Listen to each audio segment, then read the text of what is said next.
Today I'm going to be swapping out battens on a 6-meter retro.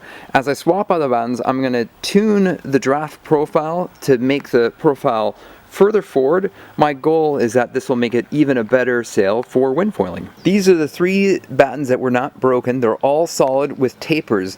My plan is to reuse some of the pieces and install hollow carbon tube for some of the replacements. So the plan is to have the top batten to be a solid with no taper, the second to be solid with just a little bit of taper, and then go to the hollow tubes, and the very bottom to have the solid with a little bit of taper. So it'll be a little bit of sanding, a little bit of tuning, and I have just enough parts to make it work with the extra parts from, I believe, the 7.5 retro battens. This is the solid batten with the taper, and this is the composite with the solid tip tube, and then the end tip is solid.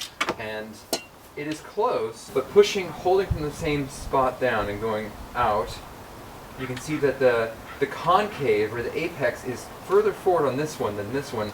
This one will probably get a little bit more powerful shape for max power for the 6-meter, but the second you're flying, all that draft profile with the concave more here rather than here isn't going to help at all once flying. So I'm definitely going to swap these out, and this I can use for parts for the higher batten tips. This is the bottom solid batten with a taper, and I like this profile. It's pretty far forward, and I want the bottom of the sail to have more power than the top, because the bottom has power, then it kind of evens out. With the top batten originally having a lot of camber, but I actually want this to be solid. I don't want there to be any power in the top of the sail. I just want it to release even for minimum downhaul, and I think it'll just handle much better, have a little bit faster pump also. So this one I'm going to leave unmodified. I'm just going to put it in and see how the sail rigs. If I find that I want the draft profile further forward, I can sand a little bit here, not too much, just a little bit. Putting the batten back in place, just slide it down, bat tensioner in, and make sure the screw is nice and loose. It gives a lot of extra space right here to attach. If the batten tensioner is all the way off and there's not that much space, that means your batten is just a little bit too long. And if you can get in with a screwdriver or an Allen screw fairly easy, that's fine. You don't have to sand it down. Another nice thing, if it just barely fits with this all the way out, if you break a piece of the tip, sometimes you can extend it the whole way without having to buy a new batten. So that is one nice option of having it too tight. But I like it to be a little looser so it has all this extra space to get them off. As you tighten the batten, you want it to take out the wrinkles and be tight, but you don't want it to be over tight. So right here you can see it start to really stretch here, and that's just a little too much. I'm going to release it, and of course when rigged I might adjust it also. The good news is, with the parts I have a lot of tips that are in good shape. So with these 2 over here, that's the length I want, and it's the perfect length for this is for this batten right here, so the longest one. And I'm choosing this one because it has a nice long hollowed tube section, and this is the tip, and I'm seeing that this tip right here, I can just quickly remove it, and that would be a better match with this. It's pretty darn close, so I can just cut off a little bit of it and maybe just do a little bit more sanding on the tip. The heat gun is definitely the way to go on this, but I'm going to try this, see if this just breaks through really easily, or let's see if I need to use the heat gun to release the glue bond. Okay, heat gun it is. And the glue is in this side part right here. I'm probably not going to release this bond here, so it's just nice and easy. It'll take some time to get warmed up, so just going to go on low, just warm up the bond. Actually, let's go high. Don't want to melt my microfiber towel, so I just put this on just a moment ago, just trying to make sure it stays nice and warm. Let's see what happens when I use 2 hands. So this is one of those things I thought about a little bit more, and I saved myself a lot of time. There's no reason for me to remove the tips at all. I don't think it'd take much more time of heating, and I would definitely be able to take the tip off. I've done it before, it's not hard. But I was checking out this, and this one's as is, and I like that, and I can always sand kind of an even sand on the front. This one I just have to take off a little bit of the tip, and there's where you can kind of see the aluminum or metal piece right there, as far as that's where the camera's going to start. And then the draft profile is a little further forward. I have to cut a lot off the tip, but I can sand it back to get a nice curve. And this one, just a little bit. This one's almost perfect, and this is the actually the longest batten in the 6.0, and I'm going to cut it right here, but I already measured, and let's see here, if I can go, but it's going to be cut about right here, and then there's plenty of room for me to put the solid tip here, so it has a nice good flick, a nice good release. And for foiling, and probably for windsurfing, I don't need a lot of power up here, even a little bit, there's no need. This can be totally flat, and for what I'm using it for, it's gonna be great. I'm gonna try to reuse these tips, and they are glued on. I got ahead of myself, it came off, but pretty much I just did this. I have an X-Acto blade on the angle here. I was able to kind of go in this way and worked really well. It's just with the vice grips here, and just popped right off like that. So I'm gonna have to rethink this. The distance from the metal piece to the front of the sail, so the front tip, the bottom is, the second from the bottom is 49.5 centimeters, then 35, then 39, then 35. And it can kind of be seen here. There's that one, which is pretty good. It could maybe be a little longer than this one's pretty close. That one's 35, and then this one's 39. It kind of goes back out and goes back to 35. So ideally, I would like to have them be kind of a smooth taper, and the last one is really short, and then I'll have to use what I've got, which is a tapered solid, and the very top is just going to be just a solid rod, not tapered at all. To stay within the stock design of the sail, I could have the screw out this much theoretically, and I could have it all the way up to the end bolt, which is 3.8 centimeters. Right now what I'm thinking about is I can get 4.5 centimeters from the edge, and it still gives me enough material that it shouldn't twist out, and that's this blue line, so 4.5 centimeters from the back of the bolt. This is fully pushed up to the back of the bolt, so I have 6 centimeters of additional material I can cut off the back of this piece, adding 4.5 centimeters on one end for the max, and then min go down 6 centimeters, and I can always, if this is sticking out too far, I can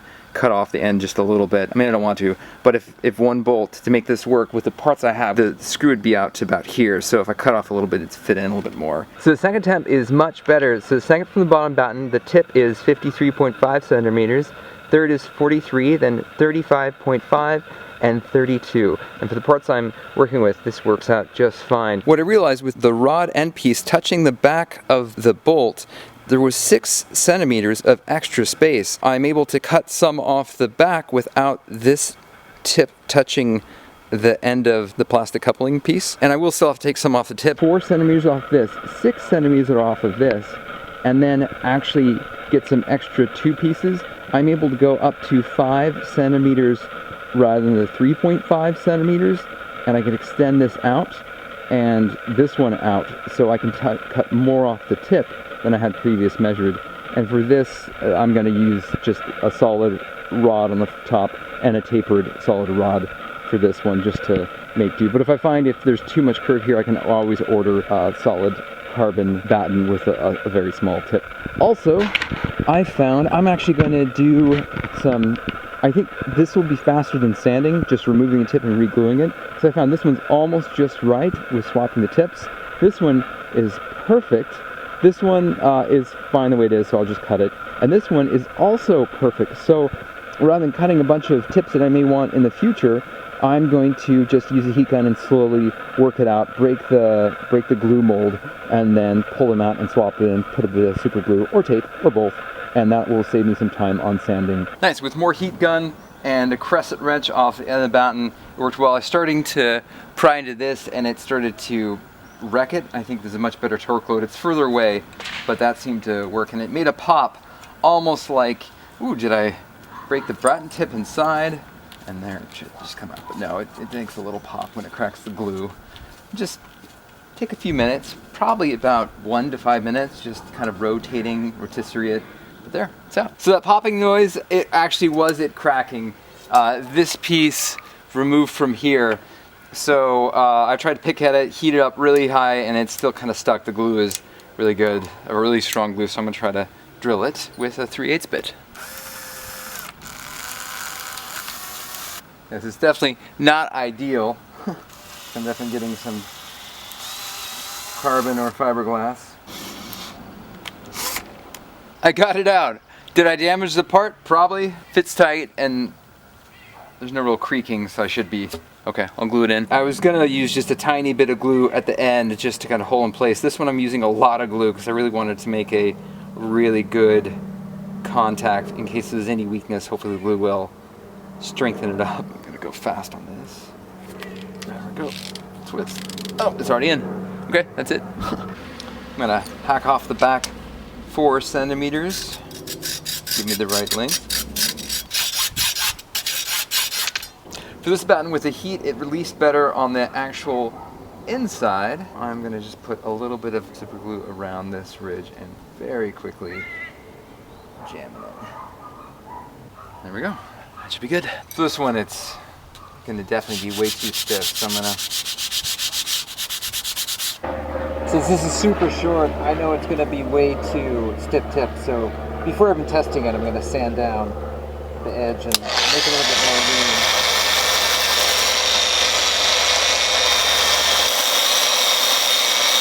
Nice, this tip's all sanded down. Got all the buttons in, tension down, ready for a test rig. So this would probably be the minimum downhaul for the sail, maybe a little bit less. I really like how the top is. But also right here is what I'm looking at. I don't want this to cup over too much. A nice little concave is okay, but if this gets too 90-degree angle, it just really is difficult to sail a RAF sail. But this looks pretty good, torque down. Here's a constant curve 400 with a bit of a hard tip. It is a North Sails accelerator 400 with 60% carbon. That looks pretty good. Still the draft profile is pretty far forward. And of course, if any wind hits it, it should fill in a little bit more. I think both masts would work okay. This would probably release the energy a little bit better, but the 430 I think had an overall tighter shape, and it's a 6 meter. I think I should be able to handle higher wind with this. So yeah, my plan is to get this on the water and see how it feels. If it feels like there's just not enough curve, I'm gonna increase the taper at the front just to have a little more curve. But I want to see how it behaves. I don't really need a huge spinnaker of a sail. I want something that handles well in, maybe 14, but also can take me up to 28, 30 miles an hour if I need to without having to de-rig. Having this retro outfoiling, these battens that I tuned, these are just way too stiff tip. These used to be a lot softer here. The whole thing is curving when it's pushed down, and this is a carbon tube. So this is way not enough sanding. So I'm gonna retune pretty much all of them. The bottom one I think will be okay as is, because it has some pretty good power, and that's stock, so that makes sense. The top one is perfect, just nice and solid. I don't have enough materials for this one. This one's okay, but I'd like to replace this with a solid tip one.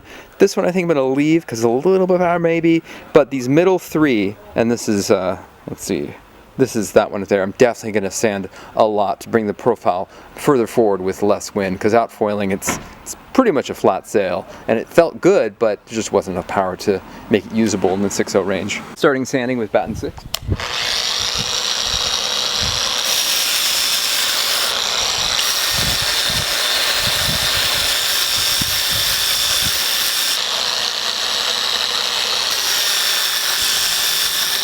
Now I got really close, I'm using a brush to kind of keep the final smoothing, and also... After sanding, this has a much better shape. The draft profile is further forward. This will help the sail with pitch control, speed, stability, efficiency, and overall just comfort in flight. 3 tips much better, much easier to curve over, have a much further forward draft profile. I'm really happy the way this turned out. It's almost like there's hands in it. It's pretty cool. So it has a nice taut feel, and the profile's quite far forward without any wind on it. It's nice pop, and even against the wind a little bit. Well, kind of going, but yeah, it goes in.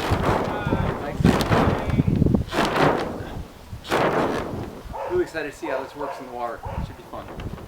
You can see it has a good, powerful shape here. I haven't adjusted that one. That one's stock. Here it's really far forward. Let's see, so it's 7's far forward, 6, 5, 4 is almost a little too much power. This one I like, it's okay. I think it'll be fine. If I find a tip down the road later, I might redo it to have just a little bit less, because I want to keep the power down low and middle. I'll probably get another tip for that eventually, redo that one, but everything else looks really good, you know?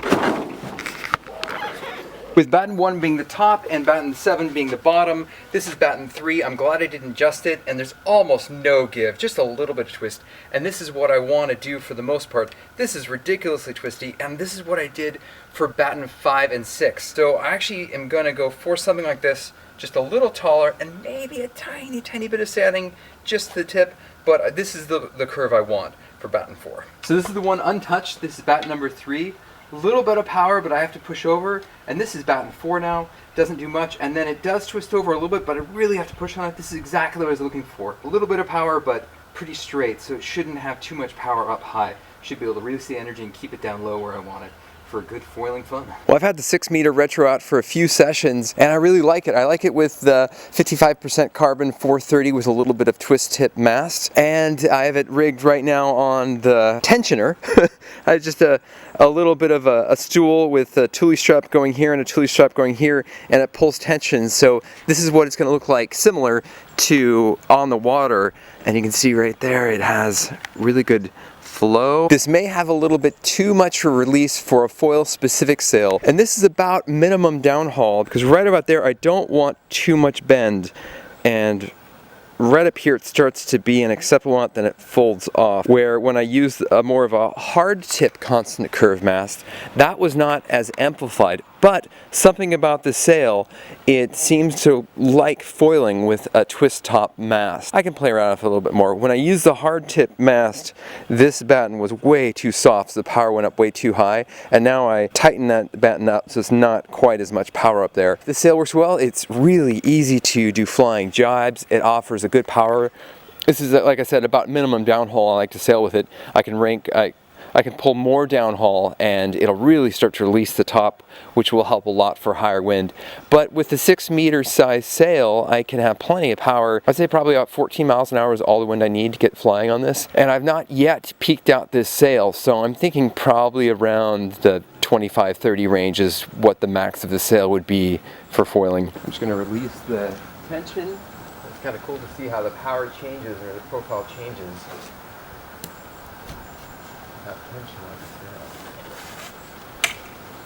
And another good point, that any tension, this sail has pretty good power at rest. So here's, it's a little bit, just a little curved, but as soon as it gets a little pressure, it has a nice sail. So the draft profile does change, and a camber would be better for that, but it's not moving from flat to huge power. So this sail is more manageable and more pitch stable than some other sails I've tried that are non-cambered, because it has such a good power shape without any wind or any pressure on it. Yeah, this has just a super clean linear release, very fast, very good flowing, a lot of power up at the front, so good curve, just a really clean sail. I hope to have a lot of fun with this sail. Of course I am looking at the 5.2 meter flyer sail because they're so nice as far as just comfort and fun. Maybe if I'm using this all the time, more than I am, because I use a lot of different sails, I could look into the 5.2 meter flyer more. But overall, this is a fast sail. It's really easy to rig. It's not very heavy. It's a good win, so I'm glad I did this project. And if you have any other projects like this, definitely move the draft profile forward, make sure there's not too much power up high, because it'll just make it awkward. If you have any questions, let me know. Like, subscribe, and share, and have a great day. Maybe see you on the water.